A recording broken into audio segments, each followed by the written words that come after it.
I want to tell you one more good story, which is also awesome. Do you know the Kaiser of Austria?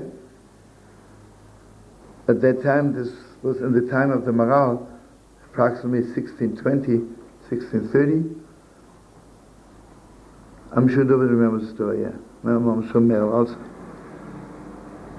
Maybe I told the story 1,000 times, so forgive me, I'll tell it one more time. Always Erev Shavuos, the day before Shavuos, and it was organized in such a way that because Shavuos, it's Yom Tov, and people, everything is clean and beautiful. The Austrian Kaiser came into the ghetto, and people were dancing, and it was to renew the friendship between the emperor and the Jews. At that time, there was in Prague a young man who was like beyond. He was 15 years old. He was the greatest scholar, he was the greatest Kabbalist, he was not from this world. And he says, I don't want to waste my time to dance around the Austrian emperor, but I'll be by the window. When he comes, I'll say the blessing. You know, when you see a king or a Kaiser, you have to say a blessing that God gave a part of his honor to a human being. Okay, and he was obviously very outstanding. So the Kaiser is in a carriage, and this young man standing by the window, and the emperor's eye caught this young man. And he said the blessing, and he waved. And 1 second later, from one of the windows of this house came a stone, and it's a miracle the emperor was not killed. The soldiers surrounded the house, and the only person who was in the house was this young man. I mean, obviously he didn't want to kill the emperor, he just said the blessing of him. But again, on the other hand, there was nobody else there. So they arrested this young man, and then the emperor says, I absolutely don't know what to think. You know, the Maharal, the chief rabbi of Prague, was very close to the emperor, so he said, let the Maharal decide. Heavy.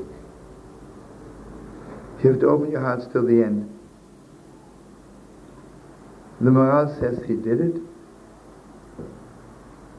He was hanged. And the Maharal says,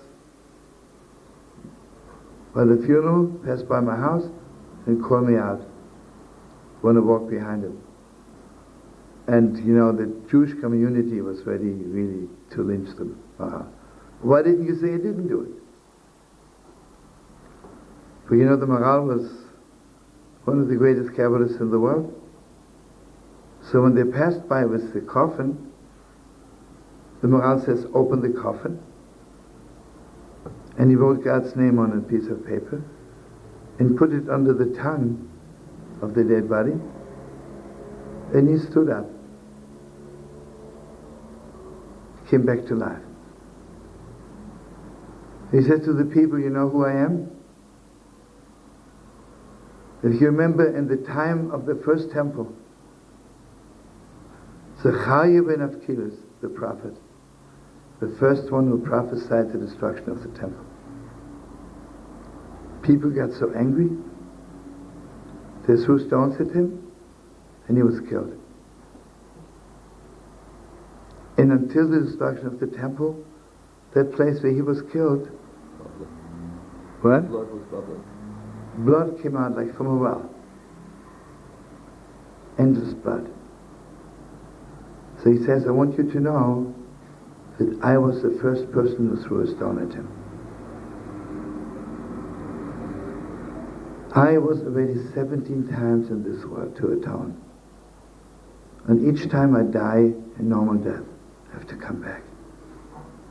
Don't have strength anymore. This time the Maharal had compassion with me. And you see, he really died, but not for throwing the stone at the emperor. He was killed for throwing the stone at the prophet, at Zechariah.